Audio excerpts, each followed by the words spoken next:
Non c'è 3 senza 4, purtroppo. I vigili del fuoco di Padova sono pronti a un nuovo sciopero, il quarto appunto in un anno.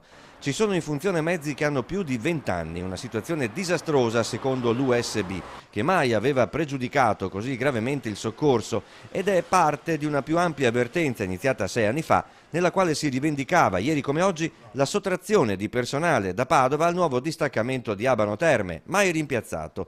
Gruppi politici e autorità hanno già dimostrato il loro sostegno alla precaria situazione dei pompieri del capoluogo, che da tempo sono in stato di agitazione. I problemi sono quelli di squadre che operano sul territorio con composizione ridotta e con mezzi e attrezzature definiti da museo e con risorse umane in pianta organica insufficienti. Il comandante provinciale Vincenzo Lotito avrebbe condiviso con l'USB i motivi della protesta e ha promesso di inviare una relazione al Ministero sulla carenza dei mezzi. Il sindacato di base nei prossimi giorni proclamerà una nuova giornata di sciopero e una ulteriore richiesta di intervento alla Regione Veneto a farsi portavoce della situazione.